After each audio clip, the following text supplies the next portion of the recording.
Hello दोस्तों, स्वागत है आप सभी का आपके अपने यूट्यूब चैनल विश्वगुरु एकेडमी पर।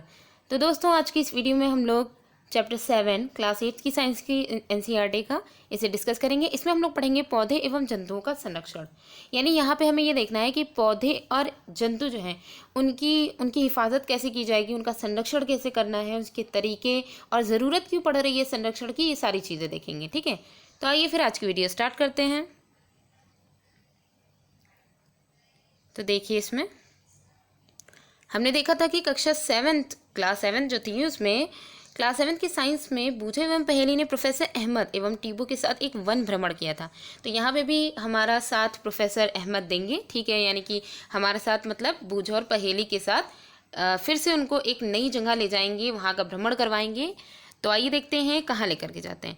वे अपने सहपाठियों के साथ फिर उसके बाद जब उन लोगों ने भ्रमण कर लिया, उसके बाद जब वो अपने क्लासमेट्स के साथ मिले और जो भी उनका एक्सपीरियंस था वो उसको बांटने के लिए बहुत ही ज़्यादा उत्सुक थे। साथ ही साथ कक्षा के जो दूसरे सहपाठी थे वो भी अपने अनुभवों को बांटने में बहुत ही ज़्यादा अत्यंत उत्सुक थे। ठीक है, क्योंकि उनमें से कुछ भरतपुर अभ्यारण्य भ्रमण करने गए थे। जैसे ये लोग वन का भ्रमण करने गए थे और कुछ और जो सहपाठी थे वो भरतपुर अभ्यारण्य जो है उसका भ्रमण करने गए थे। कुछ ने काजीरंगा राष्ट्रीय उद्यान और लोकचाऊ वन्यजीव अभ्यारण्य तथा ग्रेट निकोबार बायोस्फीयर रिजर्व यानी वृहद निकोबार जैव मंडल संरक्षित क्षेत्र, बाघ संरक्षित क्षेत्र इत्यादि के बारे में सुना था। कुछ ने सुना था, कुछ जो है गए थे वहाँ पे भ्रमण करने के लिए। तो सब के सब जो है वो अपना एक्सपीरियंस शेयर करना चाह रहे थे।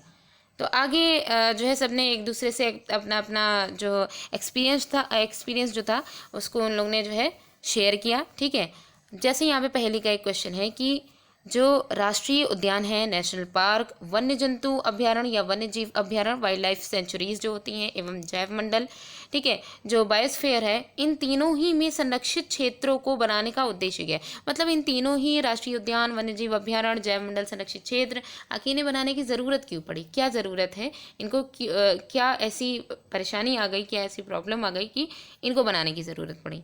तो आइए देखते हैं। सबसे पहले हम पढ़ेंगे यहाँ पे वनोन्मूलन एवं इसके कारण, डिफॉरेस्टेशन और उसके जो कॉज हैं उनको हम यहाँ पे डिस्कस करेंगे। तो देखिए, इसमें है हमारी पृथ्वी पर नाना प्रकार के पौधे एवं जंतु पाए जाते हैं। अलग अलग तरीके के बहुत सारी वैरायटीज़ पौधे और जंतु सबकी पाई जाती हैं। ये मानव जाति के अस्तित्व एवं भली प्रकार से रहने के लिए आवश्यक है। अगर देखा जाए तो ये सारी पौधे एवं जंतु सबकी जो वैरायटीज़ हैं वो मानव जीवन के अस्तित्व के लिए और भली अच्छी तरीके से जीने के लिए ये सब आवश्यक है। आज इन जीवों के अस्तित्व के लिए वनोन्मूलन, डिफॉरेस्टेशन जो है वो एक बहुत बड़ा खतरा बन गया है। क्यों ये बन गया है? क्योंकि हम जानते हैं कि जो वनोन्मूलन है, डिफॉरेस्टेशन का अर्थ यहाँ पे सिंपल सा बस इतना है कि वनों को समाप्त करने पर, वनों को काट करके, जब वहाँ पे वनों को काट करके समाप्त कर दिया जाता है तो वहाँ जो भूमि बचती है उस पर अन्य कार्यों में, मतलब उस भूमि को अन्य कार्यों में उपयोग किया जाता है। जैसे कि कोई उद्योग डाल देना, कोई फैक्ट्री डाल देना, तो ऐसे ही किया जाता है। तो वहाँ पे वनों को काट करके उस भूमि का यूज़ किया जाता है। तो यही डिफॉरेस्टेशन हुआ। अब यहाँ पे है कि वन में वृक्षों की जो कटाई है उसकी उद्देश्य क्या है, क्यों आखिर कटाई हो रही है।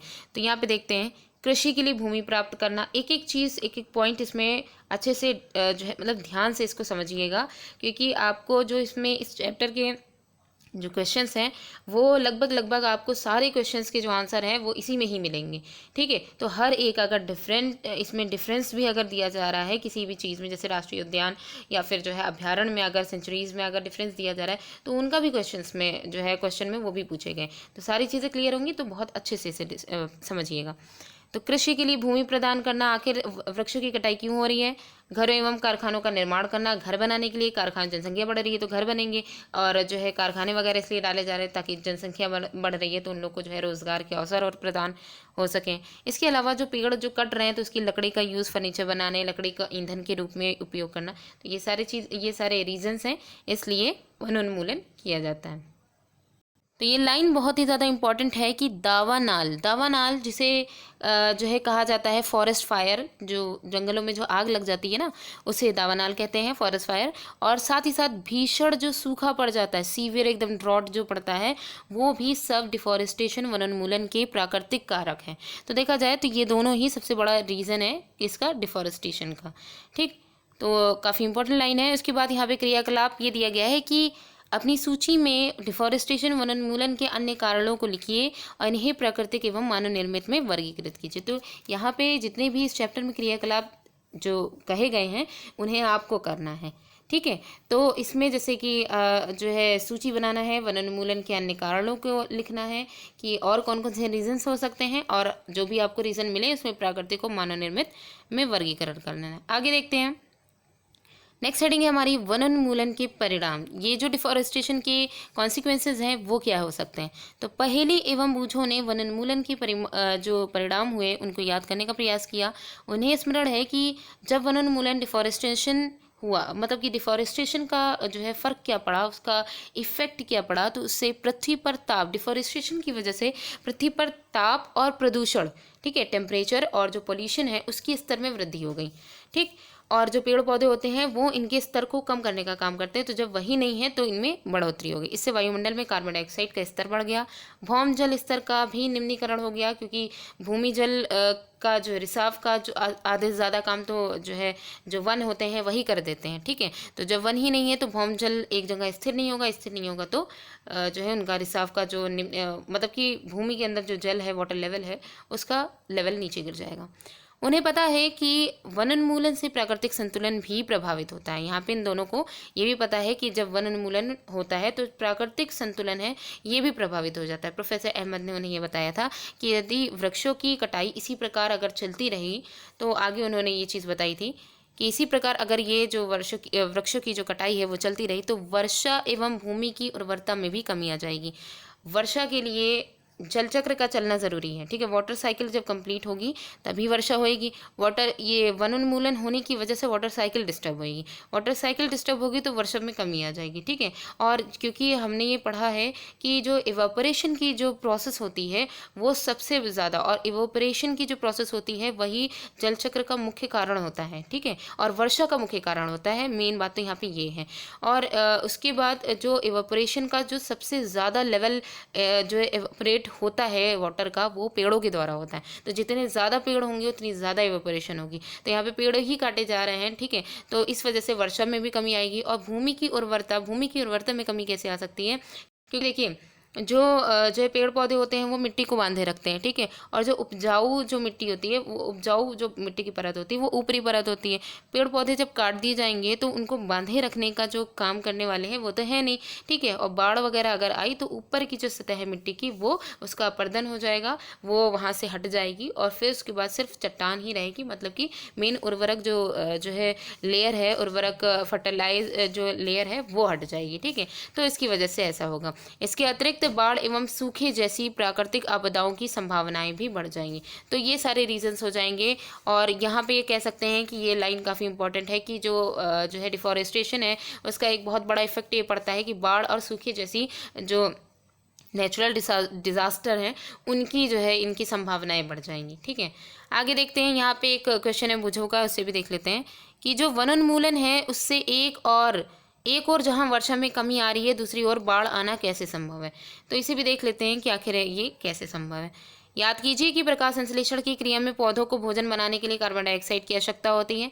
कम वृक्षों का अर्थ है कार्बन डाइऑक्साइड के उपयोग में कमी आना, जिससे कार्बन डाइऑक्साइड का उपयोग हो नहीं रहा है, उसका लेवल सिर्फ बढ़ता जा रहा है, वायुमंडल में इसकी मात्रा बढ़ती चली जाएगी। ठीक है, तो इससे इफेक्ट क्या पड़ेगा उसे हमें यहाँ पे देखना है। तो इसका इफेक्ट यही पड़ा कि जो है इसकी मात्रा में बढ़ोतरी आ जाएगी। कार्बन डाइऑक्साइड की जो लेवल है, क्योंकि उसका यूज़ तो हो नहीं रहा है तो उसका लेवल बढ़ जाएगा। क्योंकि कार्बन डाइऑक्साइड पृथ्वी द्वारा उत्सर्जित ऊष्मीय विकिरणों को, ये कार्बन डाइऑक्साइड एक लेयर जैसा बना लेती है, एक बादल जैसी एक पूरी लेयर बना लेती है। ये क्या करती है कि पृथ्वी के द्वारा जो है उत्सर्जन हो रहा होता है ऊष्मीय विकिरणों का, ठीक है, इसका प्रग्रहण, इसको ये ग्रहण कर लेती है, इसे वापस से वायुमंडल में नहीं जाने देती है। ठीक है, और इसकी वजह से होता क्या है, और ये जो है ये कार्बन डाइऑक्साइड की जो लेयर बनती है ये जो है पृथ्वी की सतह से ज़्यादा ऊंचाई पर नहीं बनती है। ठीक है, थोड़ी ऊंचाई पर होती है। मतलब सीधा सा ये कह सकते हैं कि वायुमंडल और पृथ्वी की सतह के बीच में एक अवरोधक की तरह ये एक लेयर के रूप में काम करने लग जाती है जब इसका लेवल बढ़ जाता है, किसका, कार्बन डाइऑक्साइड गैस का। अतः इसकी मात्रा में वृद्धि के परिणाम स्वरूप क्या होगा, जब इसकी मात्रा में वृद्धि हो जाएगी तो इसका सीधा सा सबसे बड़ा जो परिणाम होगा वो होगा विश्व ऊष्मन का जो ऊष्णन का जो है ये इसका परिणाम होगा, यानी ग्लोबल वार्मिंग होने लग जाएगी। अब पृथ्वी के ताप में वृद्धि के जलचक्र का संतुलन, अब पृथ्वी के ताप में जब वृद्धि होगी तो इससे जलचक्र जो होगा, वाटर साइकिल भी इफेक्टेड हो जाएगी, उसका संतुलन बिगड़ जाएगा, और जब जलचक्र का संतुलन बिगड़ेगा तो वर्षा दर में भी कमी आ जाएगी, जिसके कारण क्या पड़ेगा, सूखा पड़ेगा। तो पूछो का एक क्वेश्चन तो यहाँ पे क्लियर हो गया कि सूखा क्यों पड़ रहा है। तो क्या हुआ, ग्लोबल वार्मिंग हुई, कार्बन डाइऑक्साइड से सारा मैटर बढ़ा, ठीक है, पेड़ों की कमी से कार्बन डाइऑक्साइड की मात्रा बढ़ी, कार्बन डाइऑक्साइड की जब मात्रा बढ़ी तो उसने एक लेयर बना ली, जिसकी वजह से जो पृथ्वी की जो ऊष्मा थी वो बाहर नहीं जा पाई, जिससे ग्लोबल वार्मिंग होने लग गया, ताप की वृद्धि होने लग गई, जिससे वाटर साइकिल इफेक्टेड हुई, जिससे वर्षा में कमी आ गई, और कुछ जगह पे, जिन जगह पे वर्षा की कमी आई वहाँ पे सूखा पड़ गया, ड्रॉटिंग आ गई, ठीक है। तो आगे देखते हैं, मृदा के गुणों में परिवर्तन आने का मुख्य कारण वनोन्मूलन है। तो मृदा के जो गुण हैं इनमें भी, मिट्टी के गुणों में भी जो चेंजेस आ रहे हैं उसका भी मेन कारण जो है वो डिफॉरेस्टेशन है। किसी क्षेत्र की मृदा के भौतिक गुणों पर वृक्षारोपण और वनस्पति का प्रभाव पड़ता है। ये लाइन काफ़ी इंपॉर्टेंट है कि किसी भी क्षेत्र की जो मृदा है इसकी जो भौतिक गुण हैं उस पर वृक्षारोपण जो हो रहा है उसके और वनस्पति का प्रभाव पड़ता है। जिस तरीके की वनस्पति वहाँ पर लगाई जाती है, जिस तरीके का वृक्षारोपण होता है, इसका उस मिट्टी पर बहुत ज़्यादा इफेक्ट पड़ता है। हम लोग ने खेतों में नहीं पढ़ा था कि जैसे उसका खेत की जब उर्वरक क्षमता जब खत्म हो जाती है, यानी खेत की जो मिट्टी है उसकी उर्वरक क्षमता जब खत्म हो जाती है, तो वहाँ पे जो है फली वाली जो फसलें होती हैं, जैसे कि दाल या मटर वाली, उनको उगाया जाता है। तो पेड़ों की वैरायटी की वजह से, तो उनकी जो नोड्यूल्स होते हैं उसमें बैक्टीरिया होते हैं जो कि नाइट्रोजन फिक्सेशन करते हैं, जिसकी वजह से उसकी उर्वरक क्षमता जो है बढ़ जाती है, नाइट्रोजन की जो कमी हुई है वो पूरी हो जाती है, ठीक है। तो इसी तरीके से यही बात कही गई है कि वृक्षारोपण वनस्पति का प्रभाव जो है वो मिट्टी के गुणों पर पड़ता है। क्लास 7th का आप स्मरण कर सकते हैं कि वृक्ष जो है वो किस प्रकार मृदा अपरदन को रोकते हैं। ये लाइन भी काफ़ी इंपॉर्टेंट है कि 7th में हम लोग ने इसको काफ़ी अच्छे से पढ़ा था कि जो वृक्ष होते हैं वो मृदा अपरदन को किस तरीके से रोक रहे होते हैं। तो भूमि पर वृक्षों की कमी होने से मृदा अपरदन बहुत अधिक होता है, जिसकी वजह से इसकी जो ऊपर की जो परत होती है, जो उपजाऊ परत होती है, वो हटती चली जाती है। तो मृदा की ऊपरी परत हटाने से नीचे की कठोर चट्टानें, जब ऊपर की परत हटती जाती है तो नीचे की कठोर चट्टानें दिखाई देने लगती हैं। इससे मृदा में जो ह्यूमस की कमी आ जाती है, क्योंकि मृदा की जो ऊपरी लेयर होती है उसी में ही मेन ह्यूमस होती है। ह्यूमस ही मेन जो है उपजाऊ होती है किसी भी पौधे के उगने के लिए, और वो हट जाती है और इसकी उर्वरकता भी अपेक्षाकृत कम हो जाती है। तो वो हट गई तो जो उसकी फर्टिलिटी है वो अपने आप कम हो जाएगी। तो धीरे धीरे उर्वरक भूमि मरुस्थल में, अब इस तरीके से जो फर्टाइल लैंड थी वो अब किस में चेंज होने लग जाएगी, जो है डेजर्ट में चेंज होने लग जाएगी, मरुस्थल में परिवर्तित होने लग जाएगी। इसी को ही मरुस्थलीकरण कहा जाता है, डिजर्टिफिकेशन। इसी को ही, यही जो कंडीशन है कि जब भूमि की उर्वरक क्षमता धीरे धीरे खत्म हो जाती है तो वो भूमि फिर कैसी कहलाती है, मरुस्थलीकरण उसका हो जाता है, ठीक है। तो डिजर्टिफिकेशन वहाँ पे हो जाता है। अब आगे देखते हैं, वनोन्मूलन से मृदा की जल धारण क्षमता। अब वनोन्मूलन जो हुआ तो उससे जल धारण क्षमता जो है तथा भूमि की ऊपरी सतह से जल के नीचे की ओर अंतःस्रवण पर भी विपरीत प्रभाव पड़ता है। मतलब वनोन्मूलन जैसे डिफॉरेस्टेशन का एक और इफेक्ट ये पड़ा कि मृदा की जो जल धारण, जल को रोकने की जो क्षमता थी वो भी जो है उस पर भी काफ़ी इफेक्ट पड़ा। साथ ही साथ भूमि की जो ऊपरी सतह थी उससे जल का जो नीचे की तरफ जो उसका जो है अंतःस्रवण हो रहा था, उसका जो मतलब कि अंदर की तरफ उसका रिसाव हो रहा था, ठीक है, उस पर भी विपरीत प्रभाव पड़ा, जिसके परिणाम स्वरूप बाढ़ आती है। यही रीज़न है। तो दूसरा जो बूझो का जो एक क्वेश्चन था वो बाढ़ आने वाला, वो भी यहाँ पे क्लियर हो गया कि बाढ़ आने का रीज़न क्या था कि जल धारण की जो क्षमता है, जल धारण तो हो ही नहीं पा रहा है, तो उससे जो है क्या होगा कि जो पानी है वो एक जगह से दूसरी जगह जो ढलान वाले एरिया वहाँ भरता चला जाएगा, जो कि परिणाम स्वरूप बाढ़ का जो है रीज़न बनेगा। मृदा के अन्य गुण जैसे कि पोषक तत्व, गठन इत्यादि भी वनोन्मूलन के कारण प्रभावित होते हैं। वनोन्मूलन की वजह से ये सब भी प्रभावित होते हैं। हमने क्लास 7th में ये पढ़ा था कि वनों से हमें अनेक उत्पाद प्राप्त होते हैं। इन उत्पादों की सूची बनाइए। यदि हम वृक्षों की निरंतर कटाई करते रहें तो क्या हमें इन उत्पादों की कमी का सामना करना पड़ेगा? तो बिल्कुल करना पड़ेगा, क्योंकि ये हमें किससे प्राप्त हो रहे हैं, वनों से ही प्राप्त हो रहे हैं। अब यहाँ पे जो क्रियाकलाप हैं उसमें क्या दिया गया है कि वनोन्मूलन से वन्य प्राणी जीव भी प्रभावित होता है, ठीक है। जो वन में रहने वाले जो जीव होते हैं वो भी प्रभावित होते हैं। तो ये आखिर कैसे वो प्रभावित होते हैं, इन कारणों की सूची बना करके अपनी कक्षा में इसकी चर्चा कीजिए। तो हम यहाँ पे इसको देखेंगे, वन्य प्राणियों के बारे में देखेंगे, तभी आप इसकी सूची बना सकते हैं और इसके बाद डिस्कस कर सकते हैं। तो अब हमारी नेक्स्ट हेडिंग है वन एवं वन्य प्राणियों का संरक्षण, कंजर्वेशन करना है फॉरेस्ट और वाइल्ड लाइफ का। ठीक है, तो यहाँ पे देखिए वनोन्मूलन, डिफॉरेस्टेशन के प्रभाव जानने के पश्चात हमने इसका प्रभाव तो देख लिया, क्या क्या इफेक्ट पड़ा। हर जितने भी इफेक्ट थे ना डिफॉरेस्टेशन के, वो सारे बहुत ही ज़्यादा इंपॉर्टेंट थे, हर एक दूसरे से इंटरलिंक था। ये हमने देखा था, सिर्फ और सिर्फ पेड़ों की कटने की वजह से हर कोई प्रभावित हो गया था। ठीक है, तो देखिए यहाँ पे कि डिफॉरेस्टेशन के प्रभाव जानने के पश्चात पहेली एवं बूझो काफ़ी चिंतित हो गए जब उन्होंने इसको देखा। उसके बाद वे प्रोफेसर अहमद के पास गए और उन्होंने पूछा कि वन एवं वन्य प्राणियों को किस प्रकार बचाया जा सकता है। ये यहाँ पे उन्होंने देखा कि अगर इतनी ज़्यादा परेशानियाँ आ रही हैं, इतनी ज़्यादा कि उससे हर कोई इफेक्ट होगा, तो इनको हम बचा कैसे सकते हैं। तो आइए देखते हैं क्या वो उपाय बताते हैं। प्रोफेसर अहमद ने पहेली बूझो एवं उनके सहपाठियों के लिए जैवमंडल संरक्षित क्षेत्र के भ्रमण का आयोजन किया।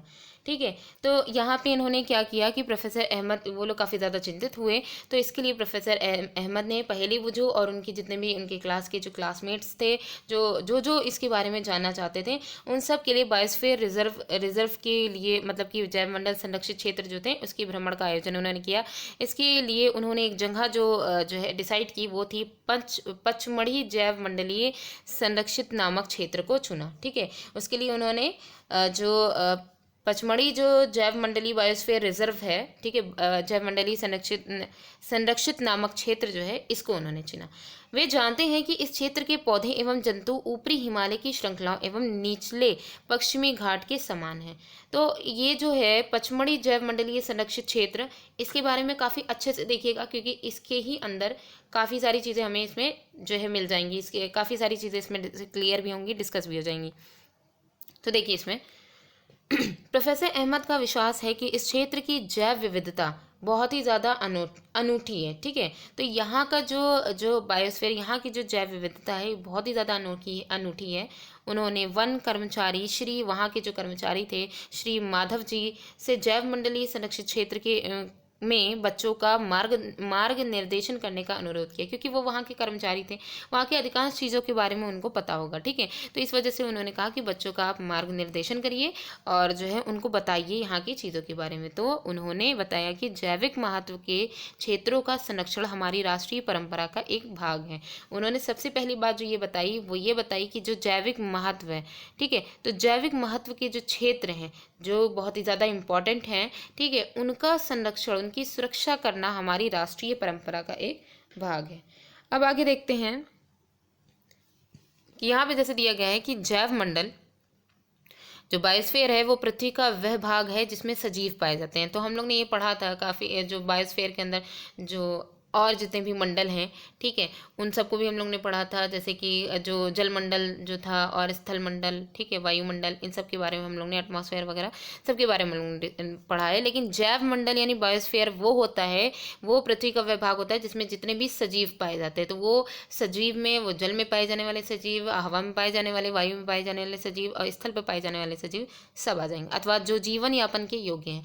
जैव विविधता का अर्थ है कि पृथ्वी पर पाए जाने वाले विभिन्न जीवों की प्रजातियां, उनके पारस्परिक संबंध एवं पर्यावरण से उनका संबंध। तो मेनली यहाँ पे जैव विविधता जो है वो एक इंटर रिलेशन है, एक रिलेशनशिप है। ठीक है, जितने भी जो है पृथ्वी पर पाए जाने वाली जो प्रजातियां हैं, जितने भी जीवों की प्रजातियां हैं, उन सब के बीच में एक इंटर रिलेशन है। ठीक है, अब आगे देखते हैं कि माधव जी ने बच्चों को समझाया कि हमारे व्यक्तिगत प्रयासों एवं जो हम लोग ने अपना पर्सनली जो प्रयास किए हैं एवं समाज ने भी जो है प्रयास किए, इसके अतिरिक्त सरकारी एजेंसियां भी वनों एवं वन्य जीवों की सुरक्षा हेतु कार्यरत हैं। तो ये सभी मिलकर के इसकी जो है सुरक्षा के लिए, इसके संरक्षण के लिए कार्य कर रहे हैं। सभी जो है चिंतित हैं इस बारे में। सरकार उनकी सुरक्षा और संरक्षण हेतु नियम, विधियां और नीतियां बनाती है। तो सरकार का ये काम होता है कि उनके जो है वन और जो वन में रहने वाले जो जीव हैं, वन्य जीव, उनके संरक्षण, उनकी सुरक्षा हेतु नियम बनाए, विधियाँ बनाए और नीतियाँ बनाए। तो यहाँ पे है कि वन्य जंतु अभ्यारण्य, ठीक है, तो ये जो वन्य जंतु अभ्यारण्य है या राष्ट्रीय उद्यान है, ठीक है, तो ये जो सेंचुरीज़ हैं और राष्ट्रीय उद्यान है, ठीक है, इनका और साथ ही जैव मंडल संरक्षित क्षेत्र इत्यादि पौधों और जंतुओं के लिए संरक्षित एवं सुरक्षित है। तो हम ये कह सकते हैं कि इन तीनों में, पौधे और जंतु दोनों के लिए ही ये सुरक्षित हैं और जो है संरक्षित भी हैं, सुरक्षित क्षेत्र भी हैं। तो आइए देखते हैं कि इसके अंतर्गत क्या क्या चीज़ें आएंगी। तो सबसे पहले है वनस्पति जात और प्राणी जात, ठीक है। तो यहाँ पे वनस्पति जात और प्राणी जात दोनों ही यहाँ पे आएंगी। इनमें आवासों के संरक्षण हेतु, उनके रहने की जो जगह है उनके संरक्षण हेतु संरक्षित क्षेत्र चिन्हित किए गए हैं, ठीक है, जिन्हें वन्य जीव अभ्यारण्य कहते हैं। तो यहाँ पे एक एक लाइन एकदम कायदे से जो है पढ़िएगा कि वन्य जीव अभ्यारण्य, जो ये वाइल्ड लाइफ जो वो होती है, सेंचुरीज होती है, वाइल्ड लाइफ सेंचुरीज, इसमें होता क्या है कि वनस्पति जात और प्राणी जात, ठीक है, वनस्पतियों की अलग और जो एनिमल्स हैं उनकी अलग, और उनके जो आवास हैं उनकी संख्या, उनकी जितनी भी जाति, उनकी जो प्रजाति हैं, चाहे वो वनस्पति की हो चाहे वो जंतुओं की हो, और साथ ही साथ उनके जो रहने के जो स्थान हैं, उनके आवास, उन दोनों ही चीज़ों का संरक्षण करना, उन्हें सुरक्षित करना, उनके क्षेत्रों को चिन्हित करना कि कौन सी ऐसी जो जगह है जो बहुत ही ज़्यादा जो है खतरे में है, ठीक है, तो उनको सुरक्षित करना, उनको चिन्हित कर लेना, वो जिस और उनको ऐसे अंडर में ले आना कि उसी को ही हम क्या कहते हैं, अभ्यारण्य। तो अभ्यारण्य के अंतर्गत वनस्पति, प्राणी जाति, उनकी प्राणियों की और वनस्पतियों की जाति प्रजाति सब आएंगी, साथ ही साथ उनके जो आवास है वो भी आएंगे। इन सब का संरक्षण करना किस में आता है, वन्यजीव अभ्यारण्य में आता है, वाइल्ड लाइफ सेंचुरीज में आता है। इसके अलावा और जो चीज़ें हैं उनमें राष्ट्रीय उद्यान और जैव मंडल आरक्षित क्षेत्र कहते हैं। तो यानी कि ये तीनों ही रोल ये निभाते हैं कि वन्यजीव अभ्यारण्य, राष्ट्रीय उद्यान, जैव मंडल आरक्षित क्षेत्र, इनका यही रूल है, यही यहाँ पे रोल है इनका कि वनस्पति जात और प्राणी जात और साथ ही साथ उनकी रहने की जो जगह है उनको संरक्षित करें, उनको जो है मतलब कि सुरक्षित रखें। तो यहाँ पे है कि वृक्षारोपण, कृषि, चारागाह, वृक्षों की कटाई और शिकार, खाल प्राप्त करने हेतु जो शिकार किया जाता है, पोंचिंग की जाती है, इन क्षेत्रों में ये निषिद्ध है, ठीक है। तो कह सकते हैं कि ये जो यहाँ पे ये वृक्षारोपण वगैरह जो है, ये जब इन एरियाज़ की, यानी कि जो एरिया वाइल्ड लाइफ सेंचुरीज के अंतर्गत आ रहा है, या राष्ट्रीय उद्यान के अंतर्गत आ रहा है, या जैव मंडल आरक्षित क्षेत्र के अंतर्गत आ रहा है, तो वहाँ पे ना वृक्षारोपण कोई कर सकता है, ना कृषि कर सकता है, ना चारागाह, या ना ही वृक्षों की कटाई, ना ही शिकार, और ना ही खाल प्राप्त करने के लिए जो शिकार किया जाता है, ये सब कुछ प्रोहिबिटेड है, ठीक है, सब जो है यहाँ पे निषिद्ध है। तो आइए देख लेते हैं एक एक करके कि ये है क्या क्या। पहले तो वन्यजीव अभ्यारण्य जो है वो क्या होता है, वाइल्ड लाइफ सेंचुरीज क्या होती हैं, वह क्षेत्र, ये बहुत ही इंपॉर्टेंट लाइन है क्योंकि इसमें डिफरेंस पूछा जाता है कि वन्यजीव अभ्यारण्य और राष्ट्रीय उद्यान में काफ़ी क्वेश्चंस में काफ़ी जो एग्जाम्स हैं इनमें ये क्वेश्चन पूछा भी गया है, ठीक है। तो वन्यजीव अभ्यारण्य में वह क्षेत्र जहाँ जंतु एवं उनके आवास किसी भी प्रकार के विक्षोभ से सुरक्षित रहें, यानी कि वन्यजीव अभ्यारण्य के अंतर्गत, वाइल्ड लाइफ सेंचुरी के अंतर्गत वो चीज़ें आती हैं, वो क्षेत्र आते हैं जहाँ पे जंतु और उनके जंतु, ठीक है, और उनके जो आवास हैं वो किसी भी प्रकार की जो ट्रबल होती है, किसी भी प्रकार की कोई भी डिस्टर्बेंस हो, कोई भी विक्षोभ हो, उससे सुरक्षित रहें, कौन, जंतु और उनके आवास। दूसरा है राष्ट्रीय उद्यान। राष्ट्रीय उद्यान जो है ये नेशनल पार्क हो जाएंगे, इसमें वन्य जंतुओं के लिए आरक्षित, यहाँ पे वन में रहने वाले जो जंतु हैं उनके लिए आरक्षित क्षेत्र जहाँ वे स्वतंत्र निर्बाध रूप से आवास एवं प्राकृतिक संसाधनों का उपयोग कर सकते हैं। तो राष्ट्रीय उद्यान वो होते हैं यहाँ पे वन्य जंतुओं के लिए ये जो है रखा गया है, राष्ट्रीय उद्यान भी इसके लिए जो है आरक्षित क्षेत्र हैं कि यहाँ पे मतलब फ्री होकर के एकदम स्वतंत्र रूप से जो है और आवास एवं राष्ट्रीय प्राकृतिक संसाधनों का जो जानवर है, वन में रहने वाले जो जीव हैं वो उसका यूज़ कर सकते हैं, जैसे नॉर्मली वो जंगलों में करते हैं, ठीक है। उसके बाद है जैव मंडल आरक्षित क्षेत्र, बायोस्फीयर रिजर्व जो है इसके अंतर्गत क्या आते हैं कि वन्य जीव, पौधों और जंतु संसाधनों, ठीक है। तो देखिए जैव मंडल आरक्षित क्षेत्र में सब आ जाएंगे, वन्य जीव भी आएंगे, पौधे भी आएंगे, जंतु संसाधन भी आएंगे, और उस क्षेत्र के जो आदिवासी हैं ये भी आ जाएंगे, ठीक है।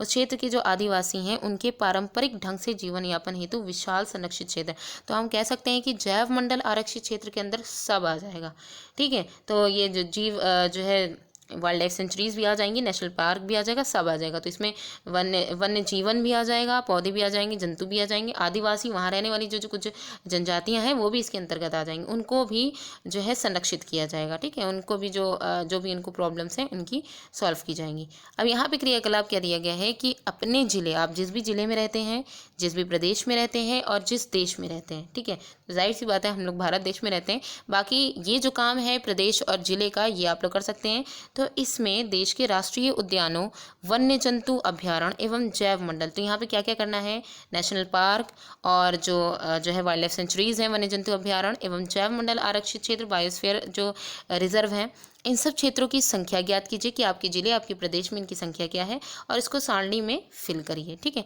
इन क्षेत्रों को अपने प्रदेश एवं भारत के रेखा चित्र से भी दर्शाइए। आप ऐसा भी कर सकते हैं कि आप भारत का जो मैप है उसमें आप इसको दर्शा भी सकते हैं।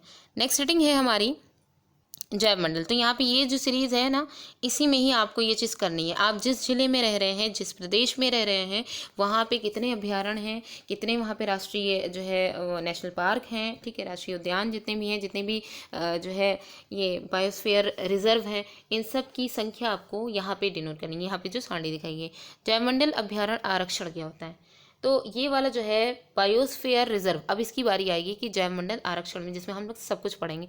तो इसमें क्या है, प्रोफेसर अहमद एवं माधव जी के साथ बच्चों ने जैवमंडल आरक्षित क्षेत्र में प्रवेश किया। ठीक है, एक एक करके सब में प्रवेश करते जा रहे हैं। तो जब उसमें प्रवेश किया तो माधव जी ने उन्हें ये समझाया कि जैव विविधता के संरक्षण के उद्देश्य से जैव मंडल आरक्षित क्षेत्र बनाए गए। मतलब उन्हें ये मेनली ये बताया बच्चों को कि जो जैव विविधता है, ठीक है, बायोस्फीयर जो रिजर्व एरिया में जो बायोस्फीयर रिजर्व्स हैं, वहाँ पर मेनली जैव विविधता, जैसी वहाँ की जैव विविधता होगी उसके संरक्षण के उद्देश्य से, कि उसको सुरक्षित रखा जा सके, उसको संरक्षित किया जा सके, उसके उद्देश्य से ही जो बायोस्फीयर आरक्षित क्षेत्र बनाया गया, बायोस्फीयर रिजर्व जो है वो बनाए गए हैं। ठीक है, वहाँ की विविधता को देखते हुए।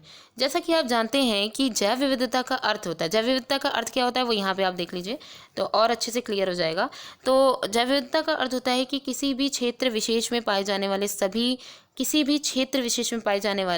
सभी पौधे, सभी जंतु, सभी सूक्ष्म जीवों की विभिन्न प्रजातियां।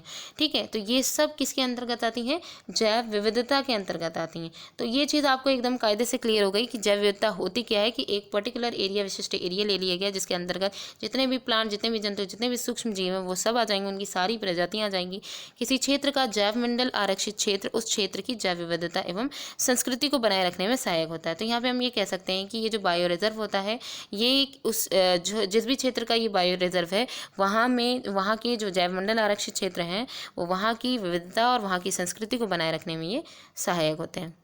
तो किसी जैव मंडल आरक्षित क्षेत्र के अंतर्गत अन्य संरक्षित क्षेत्र भी हो सकते हैं। तो यही चीज़ तो हमने बताया कि भाई देखिए, जो बायो रिजर्व होता है इसके अंतर्गत सब आते हैं। तो अगर यहाँ इसके अंतर्गत पौधे भी आ रहे हैं, जंतु भी आ रहे हैं, और इसमें रहने वाली जो जनजातियाँ हैं वो भी आ रही हैं, सूक्ष्म जीव भी आ रहे हैं, तो सब कोई अगर इसमें आ रहा है तो ये समझ लीजिए कि बाकी का जो हम लोग ने एक्स्ट्रा अलग से पढ़ा था, कि जो है वाइल्ड लाइफ सेंचुरीज पढ़ी थी और नेशनल पार्क वगैरह पढ़ा था, तो वो जंतुओं के लिए था, जंतुओं को संरक्षित करने के लिए था। तो वो सारे के सारे इसी के अंतर्गत आ जाएंगे। तो देखिए यहाँ पे जो हमारा है पचमढ़ी जैव मंडल आरक्षित क्षेत्र, तो हम लोग गए कहाँ पे थे, मतलब बूझ और पहेली कहाँ गए थे, वो लोग गए थे पचमढ़ी जैव मंडल आरक्षित क्षेत्र बायो रिजर्व जो था वहाँ पे गए थे। तो ये जो क्षेत्र था, ये सतपुड़ा नामक एक राष्ट्रीय उद्यान, यहाँ मतलब इस क्षेत्र के अंतर्गत देखिए क्या क्या चीज़ें मिल रही हैं। तो ये लाइन काफ़ी इंपॉर्टेंट भी है कि पचमढ़ी जैव मंडल आरक्षित क्षेत्र के अंतर्गत कौन कौन से राष्ट्रीय उद्यान हैं, क्या क्या चीज़ें मतलब वहाँ पे हैं। तो वहाँ पे सतपुड़ा नामक एक राष्ट्रीय उद्यान है तथा बोरी एवं पचमढ़ी नामक 2 वन्य जंतु अभ्यारण्य भी आते हैं। ठीक है, तो यहाँ पे हमने ये देखा कि जो पचमढ़ी जैव मंडल आरक्षित क्षेत्र है, इसके अंतर्गत जो नेशनल पार्क है वो भी आया, और साथ ही साथ वन्य जंतु अभ्यारण्य क्षेत्र जो थे ये भी आए। ठीक है, तो ये चीज़ हमारी क्लियर हो गई। सारणी में किस तरीके से फिल करना, आप जिस एरिया में रह रहे हैं उस एरिया के अकॉर्डिंग आपको ये रखना है। तो यहाँ पे देखिए दिखाया भी गया, इस मैप में ये दिखाया गया है, ये संरक्षित क्षेत्र दिए गए हैं। ठीक है, यहाँ पे बोरी अभ्यारण्य जो है वो यहाँ पे दिखाया गया है। सतपुड़ा का जो राष्ट्रीय उद्यान है ये पूरा सतपुड़ा ही का दिया गया, सॉरी पचमढ़ी का जो है जैव मंडल आरक्षित क्षेत्र ये पूरा दिखाया गया है। ठीक है, तो इसमें अभ्यारण्य भी दिखाया जा रहा है, राष्ट्रीय उद्यान भी दिखाया जा रहा है, और साथ ही साथ अलग अलग तरीके के जो अभ्यारण्य है वो सब यहाँ पे दिखाया जा रहा है। ठीक है, ये पूरा क्या है, जैव मंडल आरक्षित क्षेत्र है। अब आगे देखते हैं, जैसे कि यहाँ पे एक क्रियाकलाप है, इसमें क्या करना है, आपकी अपने क्षेत्र में जैव विविधता को विक्षोभित करने वाले जैव, मतलब कि हमारा जो क्षेत्र है इसमें जो जैव विविधता है उसको, बायोडाइवर्सिटी को जो डिस्टर्ब करने वाले कारक हैं उनकी सूची बनाई कि कौन कौन से ऐसे कारक हैं जो बायोडाइवर्सिटी या जैव विविधता को डिस्टर्ब कर सकते हैं, विक्षोभित कर सकते हैं। इनमें से कुछ क्रियाकलाप अनजाने में ही जैव विविधता में विक्षोभ उत्पन्न कर सकते हैं। तो यहाँ पे देखिए कुछ जानबूझ के किए जाते हैं, कुछ क्रियाकलाप ऐसे होते हैं जो अनजाने में डिस्टर्बेंस क्रिएट करते हैं। जैसे कि मनुष्य की इन गतिविधियों की सूची बनाइए, इन्हें कैसे रोका जा सकता है। कि ऐसी गतिविधियाँ जो अपने आप हो जा रही हैं या जो अनजाने में हो जा रही हैं, तो जिससे जो है जैव विविधता बायोडाइवर्सिटी इफेक्टेड हो रही है, तो इसकी आप सूची बनाइए, उसे कैसे रोका जा सकता है और अपनी कक्षा में इसकी चर्चा कीजिए। तो इसकी संक्षिप्त रिपोर्ट अपनी कॉपी में नोट कीजिए। तो ये काम आपको करना है, ठीक है। तो यहाँ पे जितने भी क्रियाकलाप हैं, क्योंकि इस चैप्टर में जो मेन जो टॉपिक्स हैं उनको समझते जाना है और जो यहाँ पे काम दिए गए, क्योंकि ये देखिए ये एक क्या है कि क्योंकि ये जो चैप्टर है वो स्टार्टिंग ही ट्रैवलिंग से हुई है, ठीक है। तो एक सफ़र किया जा रहा है, एक मतलब कि यहाँ पे एक भ्रमण हो रहा है पूरी तरीके के एक जो है बायोस्फीयर रिजर्व का। तो आप ये एक भ्रमण है, तो जाहिर सी बात है एक भ्रमण की तरीके से यहाँ पे बच्चों को ही क्रियाकलाप जो है कार्य करने के लिए दिया जाता है कि जिस जगह आप गए हैं तो वहाँ की चीज़ें जो आपने ऑब्जर्व की हैं वो सारी चीज़ें आप नोट डाउन करी। उसी तरीके से यहाँ इस चैप्टर में जितने भी क्रियाकलाप दिए गए हैं तो उसमें यही कहा गया है कि आपको ये सारी चीज़ें ढूंढनी है, ठीक है। कि आपके एरिया में अगर कोई अभ्यारण्य है तो आप उसके अकॉर्डिंग जो भी चीज़ें इफेक्टेड पड़ रही हैं उसको आप नोट डाउन करके अपनी मतलब जो सारणी है जो भी आप अपने अकॉर्डिंग टेबल बनाएंगे उसमें आप लिख सकते हैं। नेक्स्ट हेडिंग है हमारी पेड़ पौधे एवं जीव जंतु। अब हम पेड़ पौधे और जीव जंतु के बारे में देखेंगे। बच्चों ने भ्रमण करते समय जैवमंडल आरक्षित क्षेत्र की हरियाली संपदा की प्रशंसा की। जब वो लोग जो है बायोस्फीयर रिजर्व में गए तो वहाँ की जो हरियाली थी उसकी बहुत ही ज़्यादा उन्होंने प्रशंसा की, तारीफ की। वे लंबे लंबे सागौन यानी टीक के वृक्षों एवं वन्य प्राणियों को देखकर प्रसन्न थे। तो लंबे लंबे सागौन के जो पेड़ थे उसे देख करके और जो वन्य प्राणी थे, वन में रहने वाले जो अलग अलग तरीके के जो प्राणी थे उनको देख करके भी ये बहुत ही ज़्यादा खुश हुए थे, ठीक है। जो है बच्चे साथ में गए थे। पहेली ने अचानक एक खरगोश देखा, उसे पकड़ने का प्रयास किया। वह इसके पीछे दौड़ने लगी। प्रोफेसर अहमद ने उसे रोका। उन्होंने समझाया कि जंतु अपने आवास में प्रसन्न रहते हैं, जिस जगह वो रहते हैं वो उसमें खुश रहते हैं, हमें उन्हें परेशान नहीं करना चाहिए। माधव जी ने समझाया कि कुछ जंतु एवं पौधे एक विशेष क्षेत्र में पाए जाते हैं। तो माधव जी ये बताते हैं कि कुछ जंतु और कुछ पौधे ऐसे हैं जो एक विशेष क्षेत्र में पाए जाते हैं। तो किसी विशेष क्षेत्र में पाए जाने वाले, तो इसी तरीके से कि जो विशेष क्षेत्र में पाए जाने वाले जो मतलब कि पौधे, पेड़ पौधे और जो उस क्षेत्र में पाई जाने वाली जो वनस्पति जात होती है, मतलब कि पेड़ पौधे और जो जंतु पाए जा रहे हैं, पेड़ पौधे जो पाए जा रहे हैं वो उस क्षेत्र की वनस्पति जात कहलाते हैं और जो जीव जंतु पाए जा रहे हैं वो उस क्षेत्र की प्राणी जात कहलाते हैं, ठीक है। तो ये सब जो है क्या इसी को ही हम वनस्पति जात होती है इसको हम फ्लोरा बोलते हैं, ठीक है। ये आपने काफ़ी बार सुना भी होगा कि फ्लोरा और फौना क्या होता है, और प्राणी जात जो होता है इसको फौना कहते हैं, ठीक है।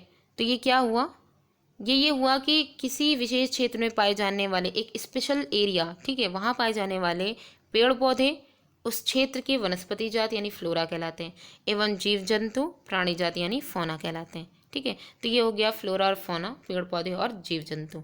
आगे देखते हैं, जैसे यहाँ पे दिया गया है साल, सागौन, आम जामुन, सिल्वर फर्न, अर्जुन इत्यादि, ठीक है।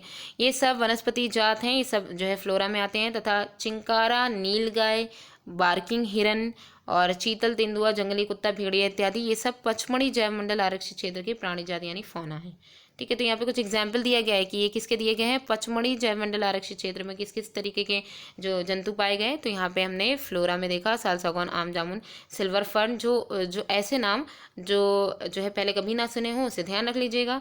बाकी यहाँ पे जैसे कि जो जंतु हैं उनमें चीतल हो गया और जंगली कुत्ता हो गया, भेड़िया हो गया, या फिर यहाँ पे जैसे चिंकारा दिया गया, बर्किंग दिया गया, नीलगाय दिया गया, तो ये सब कहाँ है, पचमढ़ी जो जैवमंडल आरक्षित क्षेत्र है उसके ये फौना आएंगे। तो यहाँ पे देखिए कुछ एनिमल्स दिखाए गए हैं, इन्हें आप देख सकते हैं।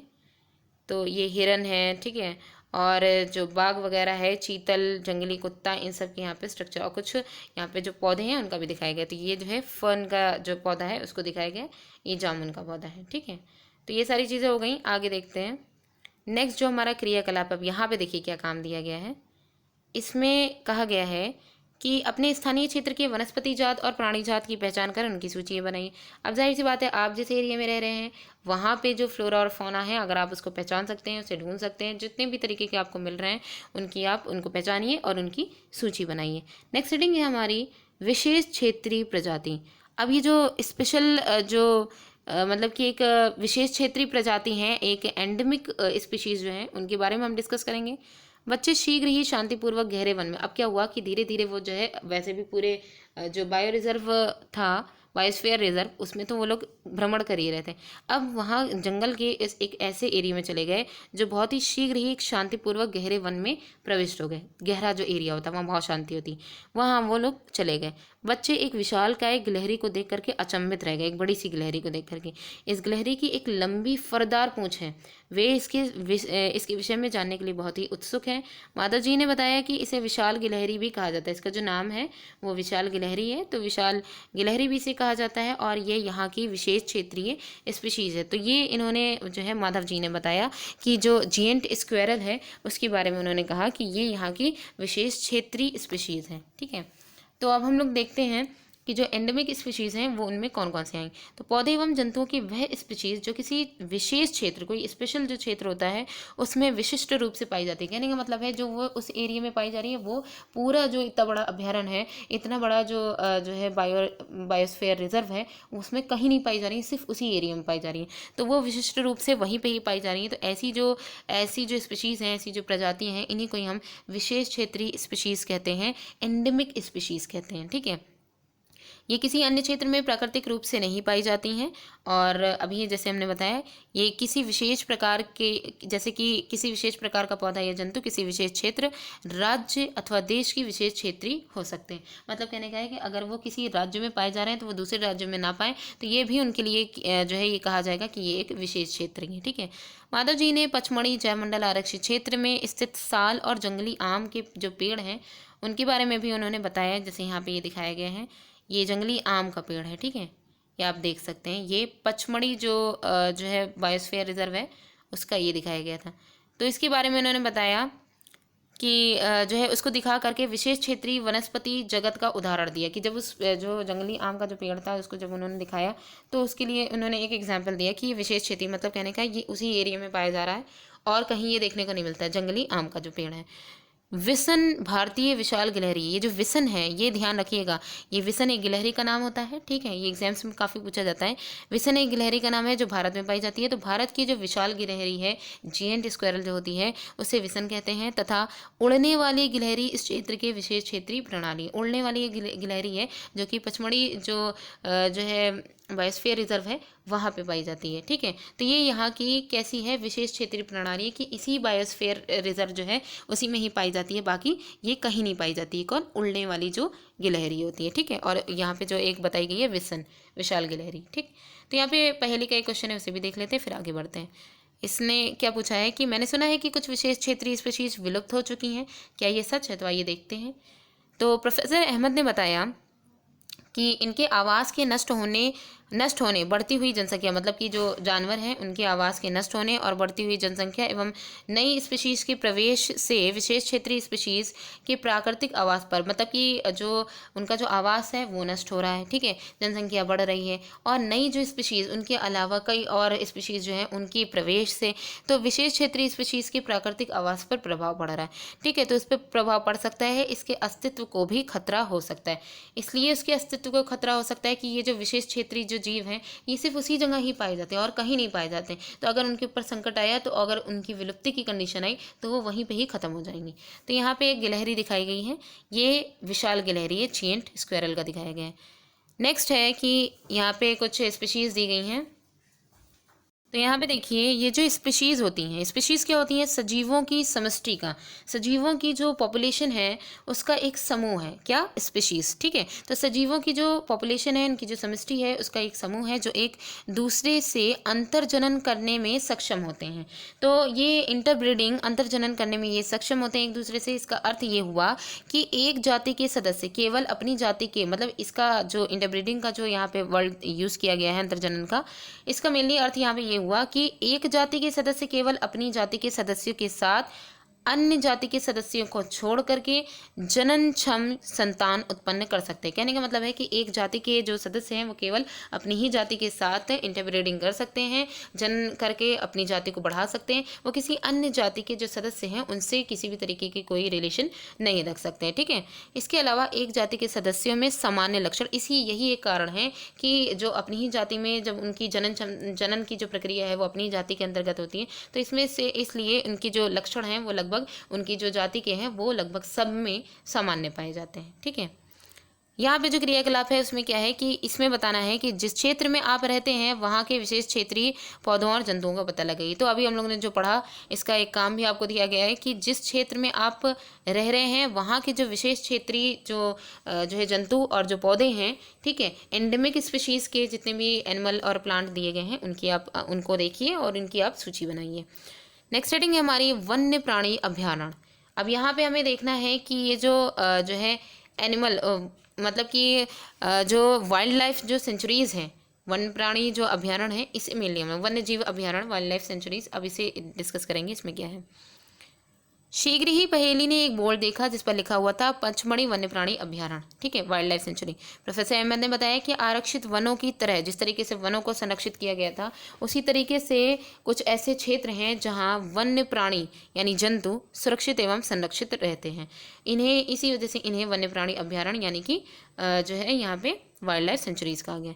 तो माधव जी ने पुनः बताते हुए कहा कि अभ्यारण्य वह स्थान है जहाँ प्राणियों अथवा जंतुओं को मारना या शिकार करना अथवा पकड़ना पूर्णतः निषिद्ध है, ठीक है, प्रोहिबिटेड है एवं दंडनीय अपराध है। जो यहाँ पे ऐसा कुछ करेगा वो उसके लिए बहुत ही ज़्यादा उसके लिए एक मतलब दंड दिया जाएगा। ठीक है, तो यहाँ पे देखते हैं कुछ महत्वपूर्ण संकटा, ये जो इस पैराग्राफ में जितनी भी चीज़ें हम लोग पढ़ेंगे ये काफ़ी इंपॉर्टेंट है, तो इसलिए ध्यान से पढ़िएगा, अच्छे से नोट डाउन इसे करिएगा। ठीक है, तो देखिए कुछ महत्वपूर्ण संकटापन्न यहाँ पे कुछ जो है जंतुओं के वन्य जंतुओं के बारे में दिया गया है जो थ्रेटेंड है, थ्रेटेंड स्पीशीज़ हैं, संकटापन्न है। ठीक है, उनके ऊपर उनकी विलुप्ति का संकट मंडरा रहा है उनके ऊपर, जैसे कि यहाँ पे है काले हिरण, श्वेत आँखों वाले हिरण, हाथी, सुनहरी बिल्ली, गुलाबी सिर वाली बत्तख, घड़ियाल, कच्छ, मगरमच्छ, अजगर, गेंडा इत्यादि। तो ये हमारे वन्य प्राणी अभ्यारण्य में सुरक्षित एवं संरक्षित हैं। यानी कि ये कुछ ऐसे जीवों के जो है नाम बताए गए जिनके ऊपर अगर ये जो वन में रह रहे थे या तो इनका आवास खत्म हो गया होगा या फिर इनकी ज़िंदगी पर संकट बन रहा होगा कि इनकी जो है जनसंख्या है उसमें कमी आ रही होगी। तो इस वजह से इनको किस में रखा गया है, जो वाइल्ड लाइफ सेंचुरीज़ हैं इसमें रखा गया है कि इनकी हिफाजत के लिए। ठीक है, उसके बाद है भारतीय अभ्यारण्यों में अनूठे दृश्य भूमि, बड़े समतल वन। अब ये जो भारत में जितने भी वाइल्ड लाइफ सेंचुरीज़ बनाई गई हैं इसमें भारतीय जो सेंचुरीज़ हैं उनमें अनूठे दृश्य भूमि है, बहुत बड़े बड़े समतल वन हैं, पहाड़ी वन भी हैं, बड़ी नदियां हैं, नदियों के डेल्टा की झाड़ी भूमि तथा बुशलैंड भी हैं। तो साथ साथ ये सारी चीज़ें मतलब कुल मिलाकर के ये जो वन अभ्यारण्य नाम तो दे दिया गया है लेकिन क्या है कि ये पूरा जंगल की तरह है, पूरे एकदम फॉरेस्ट की तरह ही सब कुछ रहता है। ठीक है, एक नेचुरल इन्वायरमेंट प्रोवाइड किया जाता है वहाँ रहने वाले एनिमल्स के लिए। अब ये है कि ये अफसोस की बात है कि संरक्षित वन भी जीवों के लिए सुरक्षित नहीं रहे। मतलब कि ये जो संरक्षित वन है वो भी जीवों के लिए सुरक्षित नहीं रहे क्योंकि इनके आसपास के क्षेत्रों में रहने वाले लोग उनका यानी वनों का अतिक्रमण करके उन्हें नष्ट कर रहे हैं। तो ये सब जो है मतलब कि अब ये जो संरक्षित वनों को संरक्षित तो किया जा रहा है, ठीक है, लेकिन फिर भी ये सेफ नहीं है। इसका रीज़न ये है वहाँ रहने वाले जो लोग हैं वो जो है वहाँ के जो पड़ोस में रहने वाले लोग हैं वो इसका जो है इसको नष्ट कर रहे हैं, इसका अतिक्रमण करके, ठीक है, इसका इनकोर्च करके इसको नष्ट करने का काम कर रहे हैं। बच्चों को प्राणी उद्यान, चिड़ियाघर भ्रमण की यादें ताज़ा करने को कहा गया। जब वो लोग चिड़ियाघर गए थे तो इसकी यादें ताज़ा करने को कहा गया। उन्हें स्मरण है कि प्राणी उद्यान भी जैसे कि जो नेशनल पार्क वगैरह हैं वो भी वह क्षेत्र हैं जहाँ हम प्राणियों यानी जंतुओं का संरक्षण करते हैं। जिस तरीके से जो चिड़ियाघर के बारे में जैसे बताया गया है कि जो प्राणी उद्यान है चिड़ियाघर उसको कहा गया कि उसको जो है उसको आपने घूमा ही होगा तो उसको याद रखिए। तो ये भी कुछ ऐसे जो नेशनल पार्क या चिड़ियाघर वगैरह, नेशनल पार्क की तो अभी बात नहीं की जा रही है, चिड़ियाघर भी इसी तरीके से हर जगह बनाए गए हैं। तो वो भी एक जो प्राणी हैं अलग अलग तरीके के जो विलुप्त हुए या किसी भी तरीके से कोई मतलब कि भटकते हुए वहाँ पहुँच गए हों तो उनको जो है उन प्राणियों को, उन जंतुओं को वहाँ पे संरक्षित किया जाता है। ठीक है, उनको जो है नेचुरल जो इन्वायरमेंट है वो प्रोवाइड किया जाता है, वहाँ उन्हें रखा जाता है, उनकी केयर की जाती है। चिड़ियाघर और वन्य प्राणी अभ्यारण्य में अंतर क्या है? अब यहाँ पे एक अंतर पूछा गया है कि ये जो चिड़ियाघर दिया गया है, ज़ू है, और ज़ू और वाइल्ड लाइफ सेंचुरीज़ इन दोनों में फ़र्क क्या है? तो आइए देखते हैं। तो पहले क्रियाकलाप में देखिए काम क्या दिया गया। इसमें निकट के चिड़ियाघर, प्राणी उद्यान जो ज़ू है उसका भ्रमण कीजिए, वहाँ के प्राणियों को किन परिस्थितियों वातावरण में रखा गया इसका परीक्षण कीजिए। तो ये आपका काम है कि अपने पास आपके एरिया में जो भी चिड़ियाघर है, जो भी ज़ू है, वहाँ जाइए, उसका भ्रमण कीजिए और वहाँ पे जो एनिमल्स को रखा गया है वो किस वातावरण में रखा गया है उसको देखिए, ठीक है, कि वहाँ पे वो जो है सेफ़ है या नहीं है। इसके अलावा जैसे कुछ क्वेश्चंस हैं कि क्या वे जंतुओं के जीवन के लिए उपयुक्त है, मतलब वो जो जगह है वो जंतुओं के जीवन के लिए उपयुक्त है। तो हमने देखा है कि जो चिड़ियाघर है, चिड़ियाघर एक ऐसा एरिया होता है, वहाँ पे समझ लीजिए वहाँ पे उनको रखा, मतलब उनको पूरी तरीके से एक प्रोटेक्शन भी प्रोवाइड किया जाता है, जगह भी दी जाती है, जैसे वो लोग अपने जो प्राकृतिक स्थल हैं वहाँ पे रहते हैं, लेकिन वहाँ पे थोड़ा सा डिस्टर्बेंस भी रहता है कि मनुष्यों का आना, क्योंकि लोगों के लिए एक मनोरंजन वाला स्थान भी बनाया गया कि कैसे जानवर है, कौन कौन से किस किस तरीके के जानवर है, एक सेफ्टी वाला जो है। तो कह सकते हैं कि उसमें आपको पौधे भी देखने को मिलेंगे और मेनली ज़ू है उसमें मेनली आपको अलग अलग वेराइटीज़ के एनिमल ही देखने को मिलेंगे, ठीक है। तो एक और क्वेश्चन है कि क्या जंतु प्राकृतिक आवास की अपेक्षा कृत्रिम आवास में रह सकते हैं? रह सकते हैं, लेकिन जो जो जो प्राकृतिक आवास की बात है वो फिर जो कृत्रिम आवास है उसमें नहीं रहती है, ठीक है, रह सकते हैं, ठीक है। आपके विचार में जंतु चिड़ियाघर में अधिक आराम से हैं अथवा प्राकृतिक आवास में? तो देखिए, प्राकृतिक आवास में अगर कंपैरिजन किया जाए तो प्राकृतिक आवास की तो अपनी ही बात है, ठीक है। तो कोई भी जंतु, कोई भी एनिमल जो उसका नेचुरल इन्वायरमेंट होगा उसमें वो अपनी तरीके से वो रह सकता है, अपनी तरीके से वो खुल करके एकदम जी सकता है, फिर उसी के हिसाब से वहाँ के जो खतरे हैं उसके अकॉर्डिंग वो अपने आप को ढाल भी लेगा। नेक्स्ट हेडिंग है हमारी राष्ट्रीय उद्यान। अब हम पढ़ेंगे नेशनल पार्क के बारे में। तो नेशनल पार्क में क्या है, सड़क के किनारे एक और बोर्ड लगा हुआ था जिस पर जो है सतपुड़ा राष्ट्रीय उद्यान लिखा हुआ था। बच्चे अब वहाँ जाने के लिए उत्सुक थे। माधव जी ने उन्हें बताया कि यह विशाल आरक्षित क्षेत्र है तथा पर्यावरण की संपूर्ण संगठनों का संरक्षण करने में पर्याप्त है।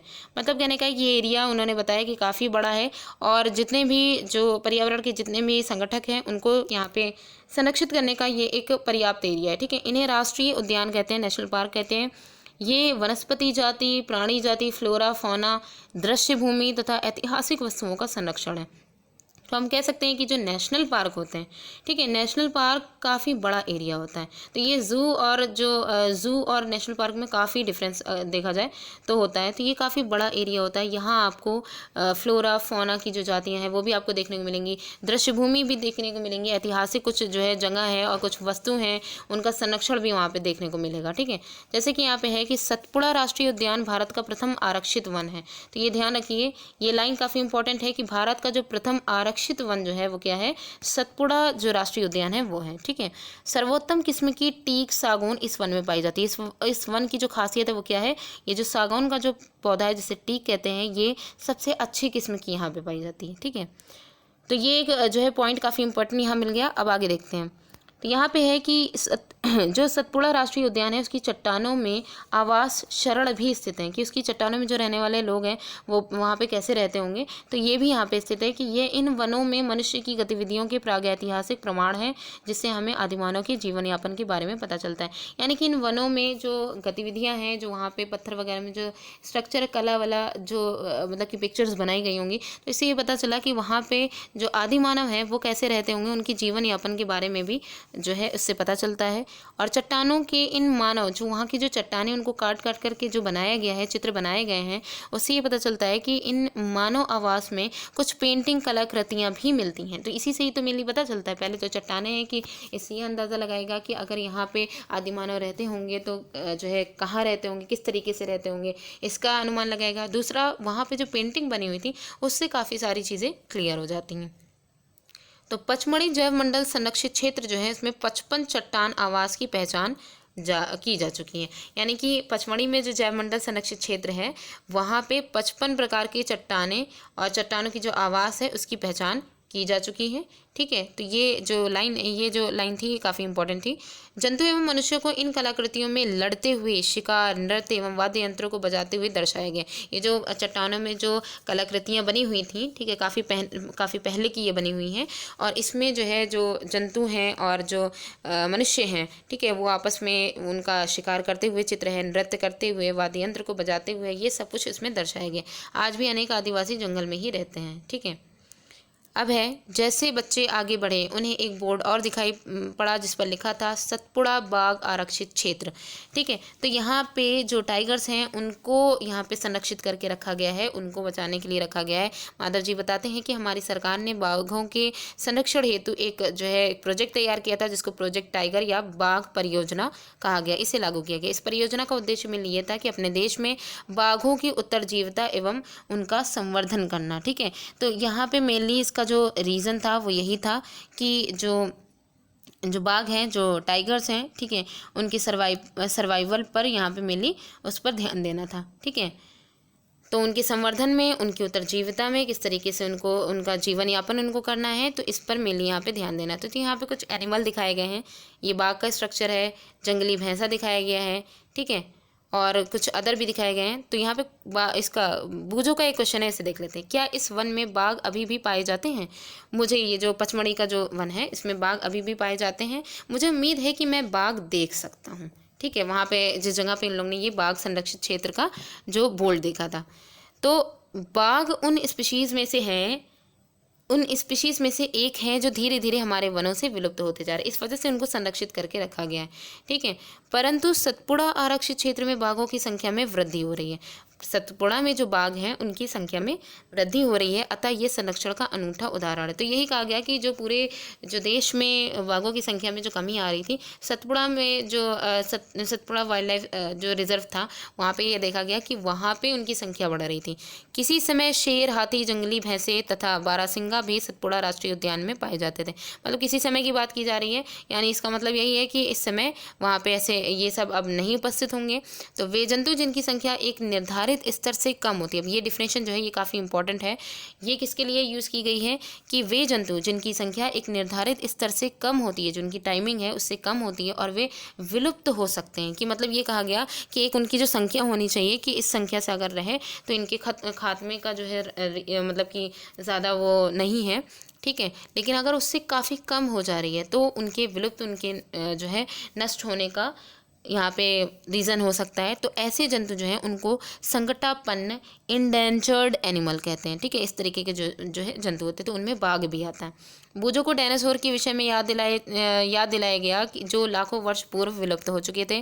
कुछ जीवों के प्राकृतिक आवास में व्यवधान होने से उनके अस्तित्व को खतरा पैदा हो सकता है। यानी कि कुछ ऐसे जीव हैं जिनका जो प्राकृतिक आवास है, नेचुरल जो उनका जो मतलब कि उनके रहने की जो जगह है, उसमें अगर किसी भी तरीके का डिस्टर्बेंस होता है तो वो उनके अस्तित्व को खतरा पैदा करेगा।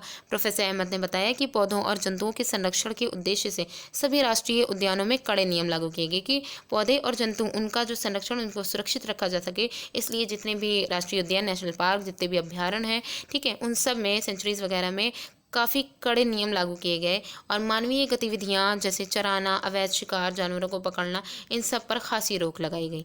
ठीक है, तो यहाँ पे पहेली ने एक क्वेश्चन किया है कि क्या केवल बड़े जंतुओं को ही विलुप्त होने का खतरा है? तो आइए देखते हैं, क्योंकि बड़ों से ज़्यादा तो छोटे जो है, क्योंकि उनकी संख्या भी, उनको ज़्यादा जो है खतरा हो सकता है। ठीक है, तो यहाँ पे क्या है, उनको जैसे कि यहाँ पे जो जानवर हैं उनको मारना, उनका जलावन करना, पौधों की लकड़ी या औषधीय पौधे एकत्र करना, ये सब स्वीकार्य नहीं है। इस जगह पे वाइल्ड लाइफ सेंचुरीज में या नेशनल पार्क में काफ़ी कड़े नियम लागू किए गए। माधव जी पहेली को बताते हैं कि बड़े जंतुओं की अपेक्षा, क्योंकि पहेली का जो क्वेश्चन था उसका आंसर देते हुए ये कहते हैं कि बड़े जंतुओं की अपेक्षा छोटे प्राणियों के विलुप्त होने की संभावना कहीं अधिक है बड़े जंतुओं की तुलना में। अक्सर हम सांप, मेंढक, छिपकली, चमगादड़, उल्लू इत्यादि को निर्दयता से मार देते हैं। ठीक है, उनको मार डालते हैं और पारितंत्र में उनके महत्व के विषय में सोचते भी नहीं है। क्योंकि हमने पारितंत्र के बारे में ये पढ़ा था, इकोसिस्टम के बारे में, कि ये एक पूरा इकोसिस्टम जो चेन सिस्टम पूरा बना हुआ है कि हर एक जो है लेवल का जो कंज्यूमर या फिर प्रोड्यूसर जो भी है वो एक दूसरे को इफेक्ट डालता है। ठीक है, तो यहाँ पे और ये पूरा अर्थ का जो सिस्टम है वो इसी पर ही डिपेंडेंट है। ठीक है, तो जिस तरीके से हम पारितंत्र में उनके मतलब महत्व को भी नहीं देखते हैं और फिर उनको निर्दयता से उनको मार देते हैं। ठीक है, तो उसको देखें तो उसको मार करके हम स्वयं को ही हानि पहुंचा रहे हैं कि यद्यपि वे आकार में छोटे होते हैं परंतु पारितंत्र में उनके योगदान को अनदेखा नहीं किया जाता। हालांकि वो आकार में छोटे होते हैं लेकिन इनका जो पारितंत्र इकोसिस्टम में जो इनका योगदान है इसे अनदेखा नहीं किया जा सकता। वे आहार जाल एवं आहार श्रृंखला के भाग हैं, जिसके बारे में आप 7th क्लास में पढ़ चुके हैं। किसी क्षेत्र के सभी पौधे, प्राणी एवं सूक्ष्म जीव अजैव घटकों जैसे जलवायु, भूमि, मिट्टी, नदी, डेल्टा इत्यादि संयुक्त रूप से किसी पारितंत्र का निर्माण करते हैं। तो ये एक इकोसिस्टम का निर्माण करने वाली ये सारी चीज़ें हैं। अब यहाँ पे देखिए बूझो क्या कह रहा है, मुझे आश्चर्य होगा कि यदि संकटापन्न स्पीशीज का कोई रिकॉर्ड भी हो। मतलब कि ये जो है इसका ये थोड़ा आश्चर्यजनक इसको लग रहा है कि अगर जो संकटना संकटापन्न स्पीशीज जो हैं, ठीक है, इंडेंजर स्पीशीज का अगर कोई रिकॉर्ड भी है तो ये काफ़ी अच्छी बात होगी। तो इसके लिए ये काफ़ी आश्चर्य है। तो यहाँ पे देखिए इसका रिकॉर्ड भी है। तो ये जो होती है रेड डाटा पुस्तक, इसको देखते हैं। प्रोफेसर अहमद बच्चों को रेड डाटा पुस्तक के विषय में समझाते हैं कि वह उनको बताते हैं कि रेड डाटा पुस्तक जो होती है इसमें जो इंडेंजर्ड एनिमल या इंडेंजर्ड जो स्पीशीज़ हैं उनके बारे में इसमें जो है उसका रिकॉर्ड होता है, जिसमें जो संकटापन्न स्पीशीज़ हैं उनका रिकॉर्ड रखा जाता है। पौधे, जंतुओं और अन्य जितने भी स्पीशीज़ हैं उनके लिए अलग अलग रेड डाटा पुस्तकें, यानी पौधों के लिए अलग, जंतुओं के अलग और अन्य जितनी भी स्पीशीज़ हैं उनके लिए ये पुस्तकें अलग होती हैं। तो आप देख सकते हैं कि जो रेड डाटा पुस्तक है उसके विषय में अधिक अगर जानकारी आपको चाहिए तो यहाँ पर ये जो वेबसाइट दी गई है इससे आप जो है इसी और अंदर जा कर के इसकी जो अगर जानकारी आपको चाहिए तो आप इसे पा सकते हैं। ठीक है, नेक्स्ट अब हमारा जो है वो है प्रवास। ठीक है, तो जो प्रवास वाली जो हमारी होगी ये यहाँ पे हमें देखना है कि जो माइग्रेशन वाला है, ठीक है, माइग्रेशन क्यों ज़रूरी है, कौन लोग जो है माइग्रेशन कर रहे होते हैं, ये यहाँ पे हम देखेंगे। तो माधव जी के निर्देशन में भ्रमण पार्टी गहरे वन में प्रवेश करती है। वह तवा संरक्षित क्षेत्र में कुछ समय आराम करती है। पहेली ने नदी के समीप कुछ पक्षी देखे। माधव जी बताते हैं कि यह प्रवासी पक्षी हैं। ये पक्षी संसार के अन्य भागों से उड़कर यहाँ पे आए हैं। तो माइग्रेशन के बारे में हमें यही देखना है कि आखिर ये जो पक्षी जो है अन्य भागों से उड़ करके यहाँ पे आए हैं उसका रीज़न क्या है, तो वो यहाँ पे देखते हैं। जलवायु में परिवर्तन के कारण प्रवासी पक्षी जो होते हैं वो माइग्रेटेड जो बर्ड्स होती हैं उनमें प्रत्येक वर्ष सुदूर, काफ़ी वर्ष पहले काफ़ी दूर जो है एरिए से, क्षेत्रों से एक निश्चित समय पर उड़ करके वो यहाँ पे जो है अलग अलग जगहों पे आते हैं। वे यहाँ अंडा देने के लिए आते हैं क्योंकि उनके मूल आवास में बहुत अधिक शीत के कारण वे स्थान उस समय जीवन यापन हेतु अनुकूल नहीं होता। वहाँ बहुत जिस जगह ये लोग रहते हैं वहाँ बहुत ज़्यादा ठंड पड़ने लग जाती है, वो उनके रहने के लिए जो है उपयुक्त नहीं होता है इनके जीवन यापन के लिए, इसलिए वो वहाँ से इतना लंबा सफ़र तय करके जो है अपने प्रवासी जो क्षेत्र हैं वहाँ तक पहुँचते हैं। ऐसे पक्षी जो उड़कर सुदूर क्षेत्रों तक लंबी यात्रा करते हैं, ऐसे पक्षियों को हम प्रवासी पक्षी कहते हैं। माइग्रेटेड जो एनिमल हैं वो या माइग्रेटेड जो बर्ड्स हैं वो उन्हें हम कहते हैं जो सुदूर क्षेत्रों से लंबी यात्रा करके जो है किसी जो अपने सुटेबल एरिया हैं वहाँ पे जाते हैं। तो जैसा कि हम लोग ने पहले भी जो क्लास पहेली ने कक्षा 7th में इसके बारे में पढ़ा था, क्या होगा जब हमारे पास लकड़ी ही नहीं बचेगी? क्या लकड़ी का कोई विकल्प उपलब्ध है? मैं जानती हूँ कि कागज़ एक महत्वपूर्ण उत्पाद है जो हमें वनों से प्राप्त होता है। मुझे आश्चर्य है कि यदि कागज़ का कोई और विकल्प उपलब्ध हो। मतलब कि यहाँ पे वो थोड़ी आश्चर्यचकित है कि अगर कागज़ की जगह कोई और उसकी जगह अगर कोई विकल्प अगर उसकी जगह हो जाए तो ये काफ़ी जो है अच्छी बात होगी, काफ़ी अचंभव वाली बात होगी। तो यहाँ पे कागज़ का रोल जो है वो भी हम देख लेते हैं। तो नेक्स्ट हेडिंग हमारी है कागज़ का पुनःचक्रण, रिसाइकलिंग। इसके लिए कैसे करना है? प्रोफेसर अहमद बच्चों का ध्यान वनोन्मूलन जो डिफॉरेस्टेशन है उसकी तरफ एक बार और लेकर के जाते हैं। तो एक और कारण की ओर आकर्षित करते हैं बच्चों का ध्यान। वे उन्हें बताते हैं कि 1 टन, ये जो लाइन है ये काफ़ी इंपॉर्टेंट है एग्जाम की दृष्टि से भी, कि 1 टन कागज़ प्राप्त करने के लिए पूर्ण रूप से 17 वृक्षों को काटा जाता है। 17 वृक्षों को, क्योंकि वृक्षों से ही कागज़ बनाए जाते हैं, ठीक है, और 1 टन अगर हमें कागज़ चाहिए तो 17 वृक्षों को हमें काटना पड़ेगा। तो हमें कागज़ की बचत करनी चाहिए। प्रोफेसर अहमद ये भी बताते हैं कि उपयोग के लिए कागज़ का 5 से 7 बार तक पुनः चक्रण किया जा सकता है। मतलब कि वो ये बताते हैं कि अगर हमें इस कागज़ का उपयोग करना है तो हम इसका 5 से 7 बार पुनः चक्रण किया जा सकता है। यदि कोई छात्र दिन में मात्र 1 कागज़ की बचत करता है तो हम 1 वर्ष में अनेक वृक्ष बचा सकते हैं। हमें कागज़ की बचत करनी चाहिए, इसका पुनः उपयोग एवं पुनः चक्रण करना चाहिए। इसके द्वारा हम न केवल वृक्षों को बचाएंगे वरन कागज़ उत्पादन के उपयोग में आने वाली जल एवं, क्योंकि कागज़ जो उत्पादन होता है उसके उत्पादन में जो उपयोग आता है वो जल भी काफ़ी यूज़ होता है एवं ऊर्जा भी यूज़ होती है। तो अगर हम जो है कागज़ का ही जो वेस्ट है, मतलब कि कागज़ को वेस्ट ना करें, इसका पुनर्चक्रण करके इसी को ही बार बार अगर यूज़ कर लें तो हम ये यहाँ पे इन दोनों को भी बचा सकते हैं, जल और ऊर्जा की भी बचत कर सकते हैं। इसी के साथ साथ कागज़ उत्पादन के उपयोग में आने वाली जो हानिकारक रसायन हैं उनमें भी कमी आएगी। तो जाहिर सी बात है उद्योग हैं, किसी भी चीज़ का जो है उत्पादन अगर हो रहा है तो उनकी, और वो भी रासायनिक तरीके से, और वो भी लैब में अगर हो रहा है, तो जाहिर सी बात है हानिकारक रसायन तो निकलेंगे। ठीक है, तो जितना कम हम उसका यूज़ करेंगे उतना कम प्रोडक्शन होगा, उतने ही कम जो है रासायनिक जो हानिकारक रसायन है वो भी निकलेंगे, उनमें भी कमी आएगी। तो बूझो का एक क्वेश्चन है कि क्या वनोन्मूलन का कोई स्थायी हल है, कि ये डिफॉरेस्टेशन है इसका कोई जो है कोई ऐसा जो हल जो कि एकदम मतलब कि स्थिर हो, जो स्थायी हो। ठीक है, तो यहाँ पे देखिए ये एक मेथड दिया गया है डिफॉरेस्टेशन को कम करने का, यहाँ पे दिया गया है पुनर्वन रोपण। ठीक है, तो डिफॉरेस्टेशन को कंट्रोल करने के लिए क्या करना है, हमें रिफॉरेस्टेशन करना है, पुनर्वन रोपण करना है। तो देखिए प्रोफेसर अहमद का सुझाव है कि वनोन्मूलन का उत्तर जो है वो वन रोपण है। ठीक है, फिर से पौधों को लगाना। पुनर्वन रोपण में काटे गए वृक्षों की कमी पूरी करने के उद्देश्य से नए वृक्षों का रोपण करना, कि जो काटे गए वृक्ष हैं उनकी कमी पूरी करनी है तो हम नए वृक्षों का रोपण करें। रोपण वाले वृक्ष सामान्यतः उसी स्पीशीज के होने चाहिए जो उस वन में पाए जाते हैं। रोपण करने वाले जो वृक्ष हैं वो वही होने चाहिए जो जिस वन में जो है उनका वन रोपण किया जा रहा है उस वन में इसकी स्पीशीज पाई जाती हैं।